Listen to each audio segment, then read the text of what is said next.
tous, bienvenue sur notre église en ligne. Je vous invite là où vous êtes à vous tenir debout et qu'on puisse tous ensemble louer notre Dieu.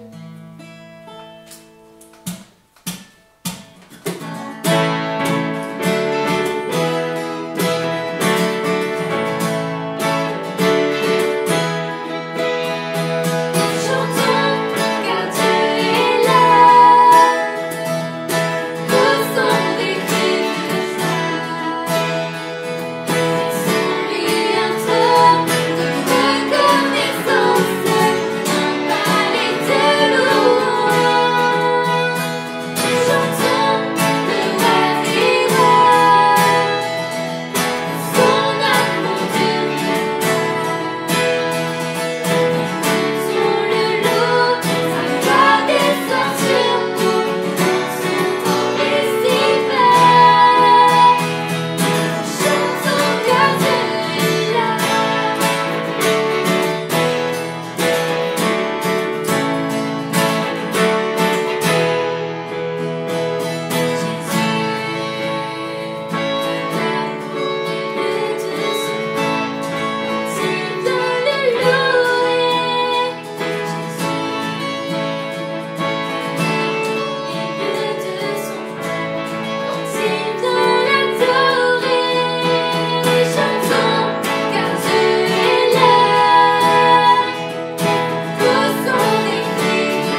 Thank you.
Bonjour à tous, c'est toujours une joie d'être ensemble au travers de ce moyen et je profite pour vous remercier à tous ceux qui nous donnent des retours, des commentaires ou des petits textos, cela nous encourage. Ce matin, au travers de ce message, je voudrais faire une suite et terminer cette petite série, je dirais. J'ai parlé dans le premier message que Moïse va envoyer 12 espions dans la terre de Canaan. Et seulement 2 espions vont donner un rapport favorable. Très rapidement, et ensuite, dans le message suivant, j'ai parlé de Josué, qui lui-même faisait partie de ces 2 espions, va envoyer 2 espions à Jéricho. Et ensuite, ils vont s'emparer du pays parce que ces espions ont donné un rapport favorable. Je voudrais revenir très rapidement sur chaque point pour ensuite aller dans le cœur de ce message. Je parlais de la sortie d'Égypte, que le peuple était esclave pendant plus de 400 ans, et il va crier à Dieu, et Dieu va leur envoyer un libérateur, Moïse. Je disais que ce peuple qui était esclave, c'est un petit peu nos vies, avant de connaître Dieu, l'amour de Jésus. Nous étions esclaves du péché. Nous suivions nos penchants, je dirais, qui nous poussaient à faire le mal. Et aujourd'hui que nous avons découvert cet amour de Dieu, nous marchons vraiment par l'Esprit et là où Dieu veut nous conduire. Donc, il y avait la sortie d'Égypte. Je faisais le parallèle en disant que cela symbolise la sortie de ce monde sans Dieu. Nous ne sommes plus esclaves. Nous devenons réellement libres. La liberté au travers de la sortie d'Égypte. Ensuite, le peuple va devoir traverser la mer Rouge. Je le disais que la traversée de la mer Rouge nous parle d'une mort et d'une résurrection. C'est une figure du baptême, nous dit la parole de Dieu. Lorsque nous traversons, c'est la figure de la mort, et lorsque nous sortons de l'eau, c'est le symbole de la résurrection. Donc la traversée de la mer Rouge nous amène au baptême par immersion. Ensuite, après la traversée de la mer Rouge, il y a une autre traversée. C'est la traversée du désert. Alors je disais que le désert nous parle de la formation. Nous apprenons à nous connaître au travers des épreuves de la vie, qui est le désert. Je disais que notre monde passe aujourd'hui par un désert. Le désert nous parle que nous apprenons à nous connaître, nous apprenons à connaître Dieu, mais nous apprenons aussi à connaître qui est le diable. Et c'est important de comprendre que cette traversée du désert est importante pour notre avancement, notre perfectionnement, pour que nous puissions vraiment grandir.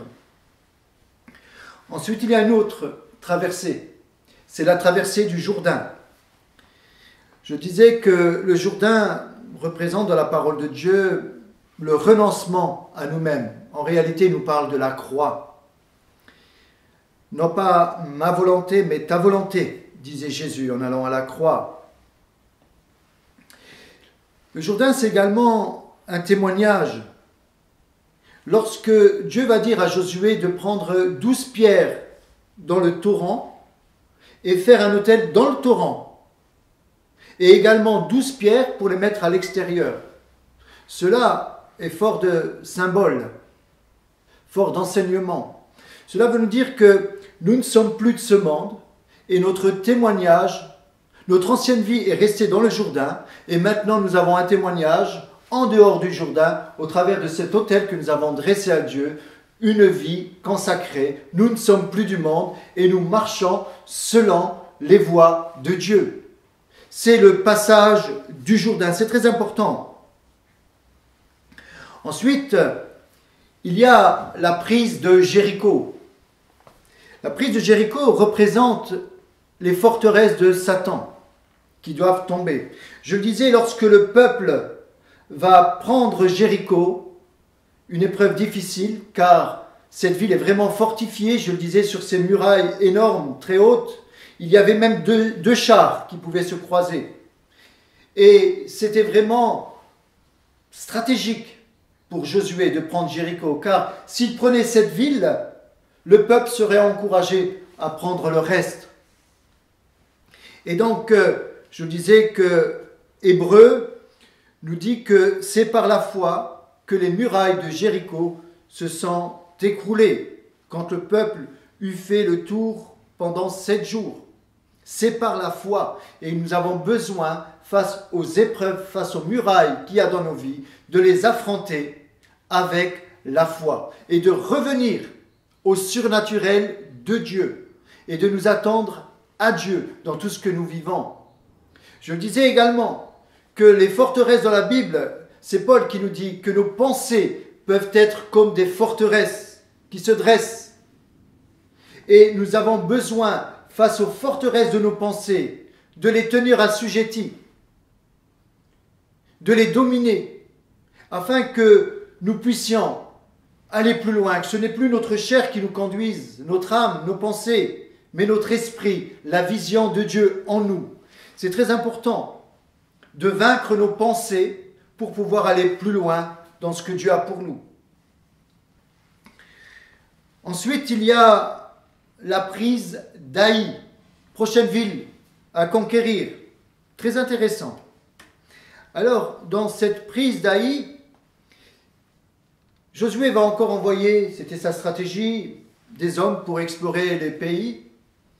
Et voilà qu'ils vont revenir et ils vont dire à Josué, 2 ou 3 000 hommes suffiraient pour prendre Haï. Et nous savons qu'ils étaient d'une population à peu près de 6 000 personnes, entre femmes et hommes. La Bible nous donne ce détail. Mais les hommes vont être sûrs d'eux, un peu trop sûrs d'eux. Et ils vont dire à Josué, voilà Josué, ne donne pas toute cette fatigue au peuple. 2 à 3 000 hommes suffiraient. Josué, ok, et il va envoyer 3 000 hommes. Et Dieu avait dit, vous devez dévouer cette ville par interdit. Vous ne devez rien prendre. C'est important.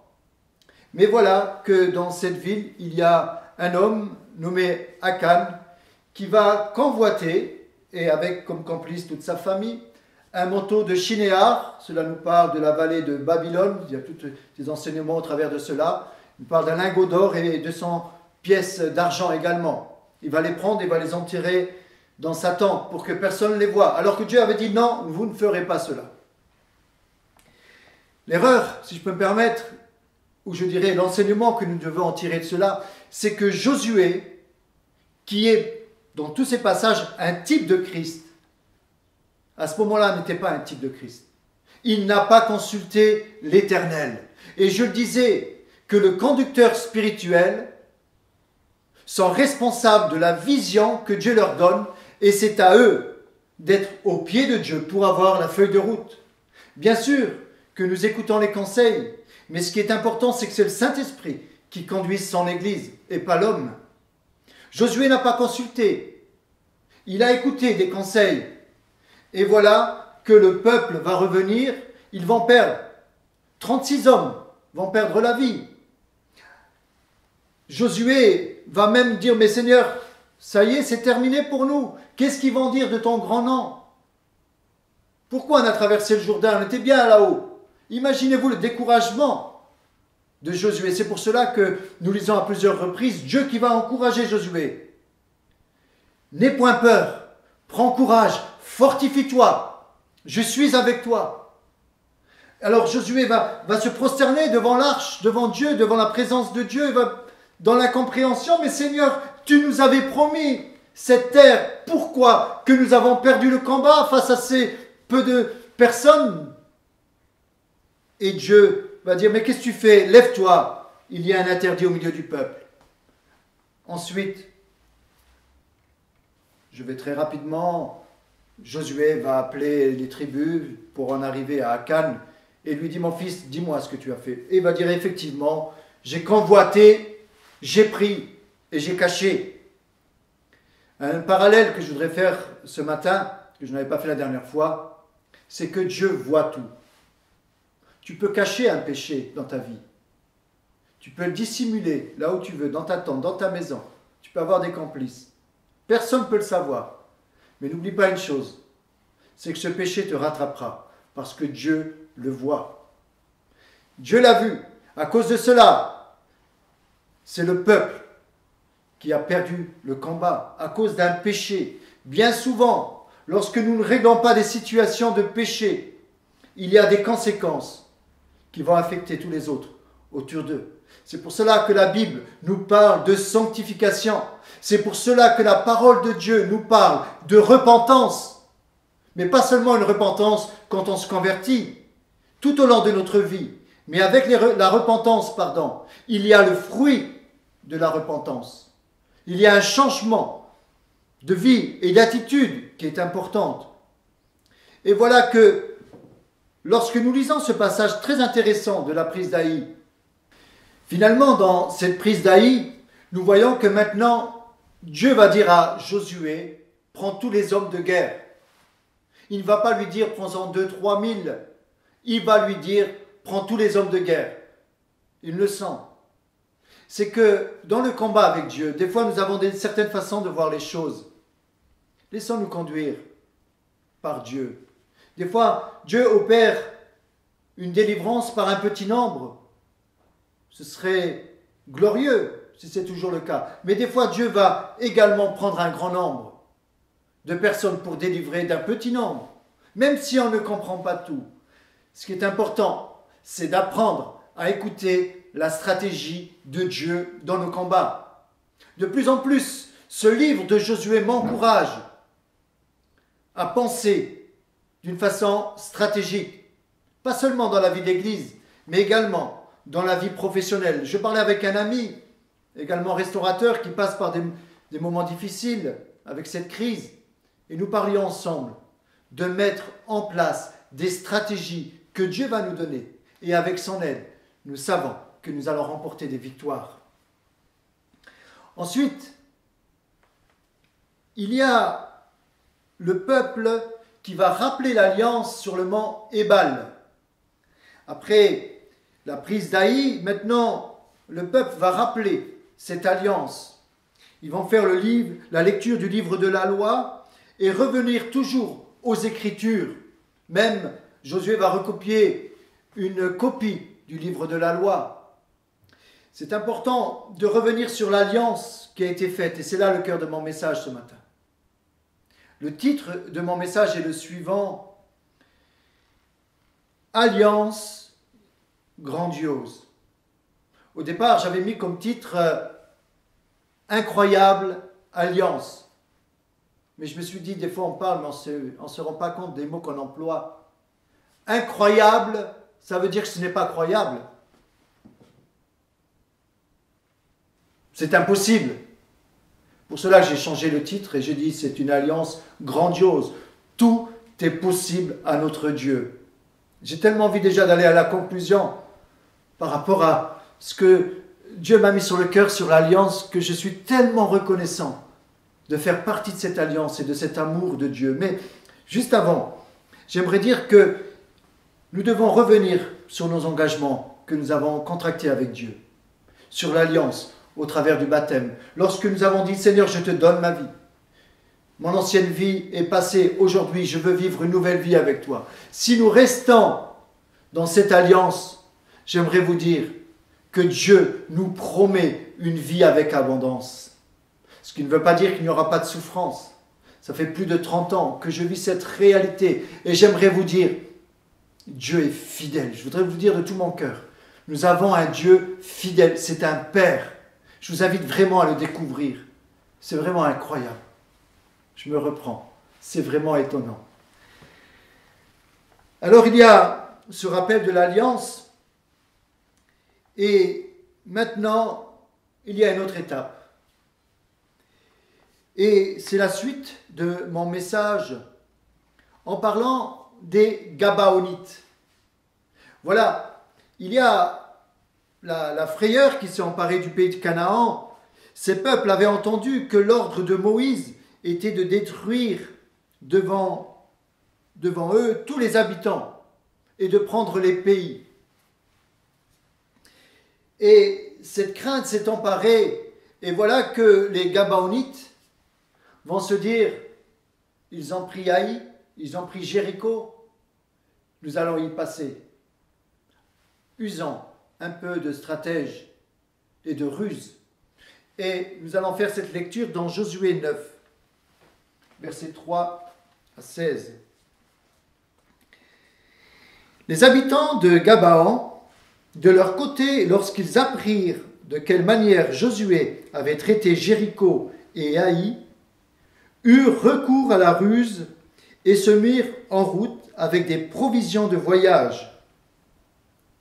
Ils prirent de vieux sacs pour leur âne et de vieilles outres à vin, déchirées et recousues. Ils portaient à leurs pieds de vieux souliers, raccommodés, et sur eux de vieux vêtements. Et tout le pain qu'ils avaient pour nourriture était sec et en miettes. Ils allèrent auprès de Josué, au camp de Gilgal, et ils lui dirent, ainsi qu'à tous ceux d'Israël, nous venons d'un pays éloigné, et maintenant, faites alliance avec nous. Les hommes d'Israël répondirent à ces Éviens, peut-être que vous habitez au milieu de nous, et comment ferions-nous alliance avec vous? Ils dirent à Josué, nous sommes tes serviteurs. Et Josué leur dit, qui êtes-vous? Et d'où venez-vous? Ils lui répondirent, tes serviteurs viennent d'un pays très éloigné, sur le renom de l'Éternel, ton Dieu, car nous avons entendu parler de lui, et de tout ce qu'il a fait en Égypte, et de la manière dont il a traité les deux rois des Amoréens, au-delà du Jourdain, Sihan, roi de Hesban, et Og, roi de Basan, qui était à Eshtaroth, excusez-moi pour les prononciations. Et nos anciens et tous les habitants de notre pays nous ont dit, prenez avec vous des provisions pour le voyage, allez au-devant d'eux, et vous leur direz, nous sommes vos serviteurs, et maintenant faites alliance avec nous. Voici notre pain. Il était encore chaud quand nous en avons fait provision dans nos maisons.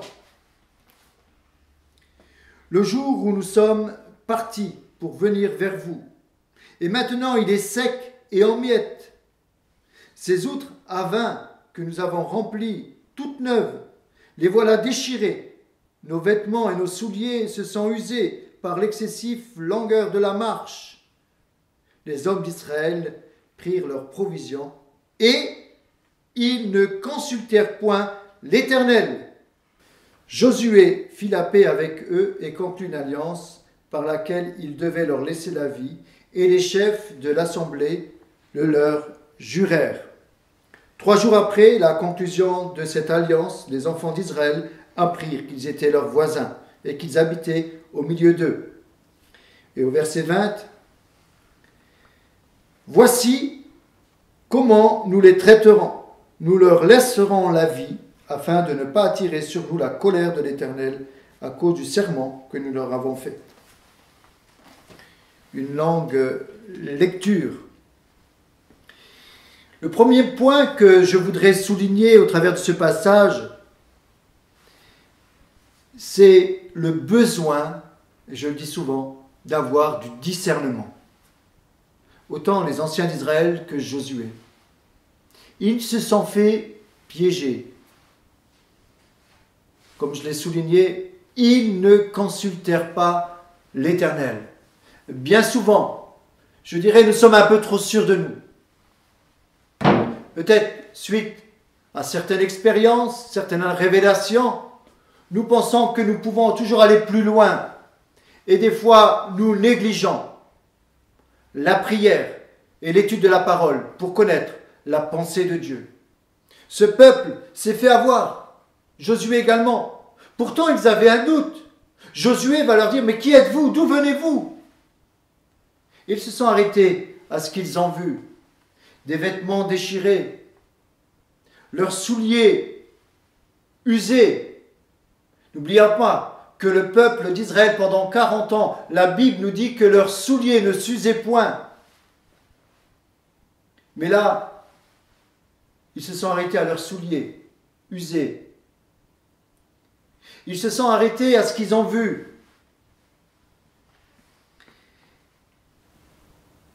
Ils ont eu pitié d'eux. Ils vont leur dire, nous voulons être vos esclaves, vos serviteurs. Dans la loi, il était question que c'était possible des peuples étrangers de rentrer dans cette alliance, mais il y avait des conditions. Ce que je veux dire ce matin, au travers de cela, ils vont quand même conclure l'alliance.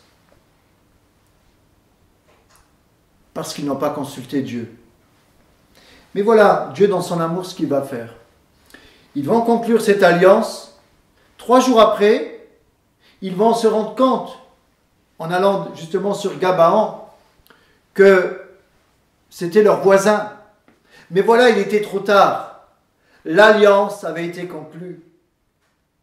Ce matin, je voudrais qu'on s'arrête quelques minutes sur l'importance de l'alliance.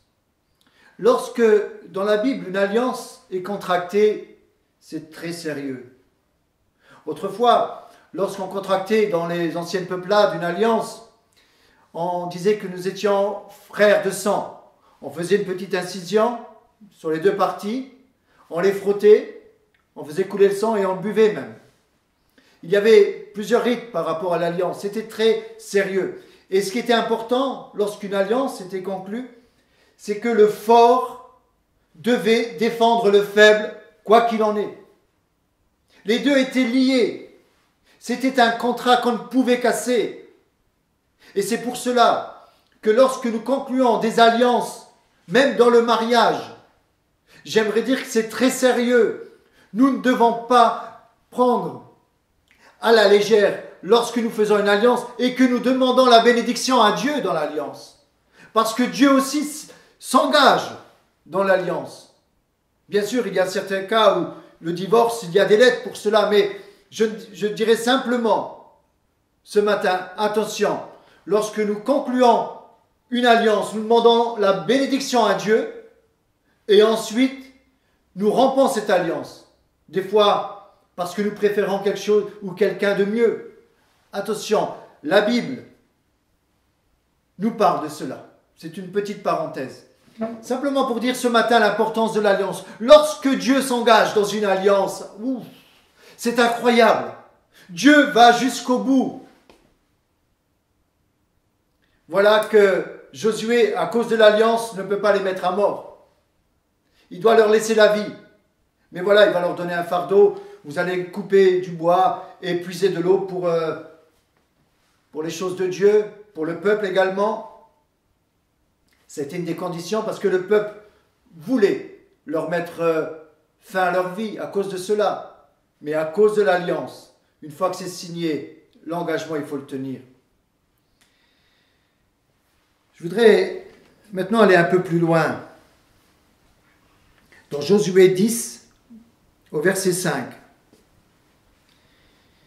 5 rois des Amoréens, le roi de Jérusalem, le roi d'Hébron, le roi de Jabut, le roi de Lachis, le roi de Églan, se réunirent ainsi et montèrent avec toute leur armée, et ils vinrent camper près de Gabaon et l'attaquèrent. Les gens de Gabaon envoyèrent dire à Josué au camp de Gilgal, « N'abandonne pas tes serviteurs, monte vers nous en hâte, délivre-nous, donne-nous du secours, car tous les rois des Amoréens qui habitent la montagne se sont réunis contre nous. » Josué monta de Gilgal, et tous les gens de guerre avec lui, et tous les vaillants hommes. L'Éternel dit à Josué, « Ne les crains point, car je les livre entre tes mains, et aucun d'eux ne tiendra devant toi. » Dieu s'engage à faire partie de notre vie et à être notre protection. Une fois que nous avons contracté l'alliance, Dieu ne se souvient plus de nos péchés. Une fois que nous sommes dans l'alliance, Josué va venir défendre le peuple. Josué, un type de Christ. Lorsque nous faisons cette alliance avec Jésus, Jésus s'engage à nous dire « Ne crains point, c'est moi qui vais combattre pour toi, sois obéissant. » Josué 10.10 nous dit « L'Éternel les mit en déroute devant Israël, et Israël leur fit éprouver une grande défaite près de Gabaon. Les poursuivit par le chemin qui monte de Beth-Héran et les battit jusqu'à Azéka et à Makeda. Comme il fuyait devant Israël et qu'il était à la descente de Ben-Horan, écoutez bien, l'Éternel fit tomber du ciel sur eux de grosses pierres jusqu'à Azéka, et ils périrent. Ceux qui mourirent par les pierres de grêle furent plus nombreux que ceux qui furent tués avec l'épée par les enfants d'Israël. Alors, Josué parla à l'Éternel le jour où l'Éternel livra les Amoréens aux enfants d'Israël. Et il dit en présence d'Israël, « Soleil, arrête-toi sur Gabaon, et toi, lune, sur la vallée d'Ajalon. » Et le soleil s'arrêta, et la lune suspendit sa course, jusqu'à ce que la nation eût tiré vengeance de ses ennemis. Cela n'est-il pas écrit dans le livre du juste? Le soleil s'arrêta au milieu du ciel, et ne se hâta point de se coucher presque tout un jour. Il n'y a point eu de jour comme celui-là, ni avant, ni après, où l'Éternel ait écouté la voix d'un homme, car l'Éternel combattait pour Israël. Ce n'est pas un conte de fées, c'est une réalité qui s'est passée. Imaginez ce grand miracle. Vous savez pourquoi ce miracle? Un des plus grands miracles. Dieu a arrêté tout le système solaire. La Terre a arrêté de tourner. Comment est-ce possible? Tout s'est immobilisé. Pourquoi? Parce que Dieu était engagé dans une alliance pour défendre des Gabaonites. Ce grand miracle nous montre l'amour de Dieu. Ce n'est pas dans la puissance du miracle, mais c'est dans l'engagement de Dieu à tout arrêter pour qu'on puisse avoir la victoire. C'est énorme. Dieu s'engage avec nous dans l'alliance. Imaginez le contexte. Je réfléchissais à cela. C'est Dieu qui va donner la victoire. Il va faire pleuvoir des grosses pluies de grêle, des grosses pierres qui vont tomber pour détruire les ennemis. Ce miracle est tellement grand. Vous savez, tous ces peuples-là vénéraient le soleil et la lune. D'ailleurs, Jéricho aussi. Jéricho, c'était le centre de culte de la lune. On faisait des cultes dédiés à ce dieu de la lune. Et ils étaient environnés de toutes ces traditions. Et lorsque tous ces peuples vont voir que leur Dieu, soleil et lune, vont s'arrêter, alors que c'est Josué qui va les commander, cela était déjà un très grand témoignage face à leur Dieu. Le Dieu, notre Dieu, est au-dessus de tous les dieux. Quel grand miracle! Dieu s'engage lui-même dans cette alliance. Et il va employer des grands moyens. C'est énorme, ce miracle. Le point principal de mon message, c'est de parler de l'excellence de notre Dieu dans l'alliance. Lorsque nous faisons cette alliance avec Dieu, de lui donner notre vie, nous allons découvrir les attributs de Dieu. Un de ces attributs, c'est la fidélité de Dieu. Dieu est fidèle. Il est vraiment fidèle. Je peux le témoigner aujourd'hui. Que je suis aujourd'hui un Dieu fidèle depuis plus de 30 ans. Des fois, je n'ai pas trop compris. Mais au fur et à mesure, j'ai trouvé toutes les réponses à mes questions. Dieu est vraiment fidèle. Alors, qu'est-ce qu'une alliance? Parmi les hommes, une alliance est un accord entre deux parties dans lesquelles chacune s'engage à certaines conditions. Nous voyons que l'alliance que Dieu va faire avec nous est beaucoup plus profonde. Dieu s'engage lui-même à nous défendre. Le fort va défendre le faible et va se donner pour lui. Je le disais, nous voyons, malgré la tromperie des Gabaonites, lorsqu'il y a repentance, ils reconnaissent qu'ils sont perdus, et s'ils viennent à Josué, ils auront la vie sauve. Ce matin, j'aimerais dire que c'est nous, les Gabaonites. C'est ce que j'ai reçu dans la prière. Nous sommes ces Gabaonites. Nous ne méritons rien. Nous vivions dans la ruse, dans le mensonge, la tromperie. Cela suffisait pour nous condamner. Notre vie sans Dieu nous condamnait au jugement divin. La Bible dit qu'il n'y a pas un juste, pas même un seul. Le salaire du péché, c'est la mort. Mais le don gratuit de Dieu, c'est la vie éternelle en Jésus-Christ.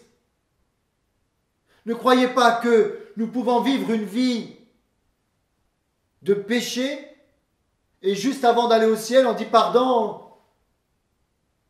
je veux que tu m'acceptes. Il y a toujours des conséquences à tout cela.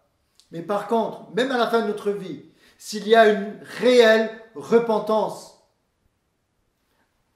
et les fruits de la repentance, à ce moment-là, Dieu ne tient pas rigueur. Nous étions ces Gabaonites. Nous sommes venus non à Josué, qui est le type de Christ, mais nous sommes venus à Jésus, celui qui nous a sauvés, celui qui nous a délivrés, celui qui nous a mis sous sa protection. Et aujourd'hui, nous faisons partie de cette alliance. Nous sommes plus avantageux que les Gabaonites, que le peuple d'Israël, de l'ancienne alliance. Dans la nouvelle alliance, cette nouvelle alliance provient de la mort de Christ. La nouvelle alliance veut dire que nous pouvons atteindre Dieu directement par la grâce qui est en Jésus-Christ. Nous avons accès directement dans le lieu très saint. Je le disais, nous sommes ces sacrificateurs avec ces trompettes. Nous avons accès directement dans la présence de Dieu à cause de cette alliance. Plus besoin de faire des sacrifices en utilisant le sang innocent des animaux pour couvrir nos péchés. Plus besoin de passer par les sacrificateurs qui nous représentaient en entrant dans le lieu saint. Je termine avec ce passage dans Luc 22, 20. Jésus va faire cette alliance avec nous aujourd'hui, au travers de la scène. Il va dire, il prit de même la coupe après le souper, et il la leur donna en disant, cette coupe est la nouvelle alliance en mon sang, qui est répandue pour vous. Cette coupe, aujourd'hui, le sang de Jésus nous inclut dans cette alliance, et nous rappelant cette alliance lorsque nous prenons le pain et le vin. Le sang de Jésus a coulé pour le pardon de nos péchés, pour nous réconcilier avec Dieu, pour inscrire notre nom dans le livre de vie, pour nous donner accès dans la présence de Dieu. Nous sommes dans cette alliance. Aujourd'hui, Jésus veut entrer dans nos vies et s'engager pour nous, nous qui sommes faibles, nous qui sommes dans la difficulté, nous qui avons besoin de protection, plus que jamais aujourd'hui, face à tout ce qui se passe autour de nous. Jésus s'engage avec nous dans cette alliance par le sang qui a coulé. Je termine. Dans cette alliance, je le disais, le fort défend le faible. Ils sont liés par le sang. Nous sommes frères de sang avec Jésus-Christ. Amen. Seigneur, je te prie ce matin de bénir tous ceux qui écoutent ce message, tous ceux qui traversent par l'épreuve de la vie, tous ceux qui ne te connaissent pas ou ceux qui te connaissent mal ou ceux qui se sont éloignés de toi. Seigneur, je te prie vraiment de mettre dans leur cœur ce besoin de revenir à cette alliance. Seigneur, tu ne culpabilises personne, mais tu veux aider le faible. Alors ce matin, mets également dans le cœur des uns et des autres, Seigneur, cette révélation que tu es un Dieu d'amour, un Dieu qui nous aime, un Dieu qui veut nous défendre. Oui, nous étions comme ces Gabaonites, dans la ruse, dans le mensonge, dans la tromperie. Mais aujourd'hui, Seigneur, nous sommes venus, non à Josué, mais bien plus à Jésus, qui a pardonné nos péchés. Aujourd'hui, nous sommes réellement libres et nous te bénissons. Merci de bénir chaque bien-aimé dans tous leurs besoins. Au nom de Jésus. Amen. Que Dieu vous bénisse. Bon dimanche. Il y a une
Jésus.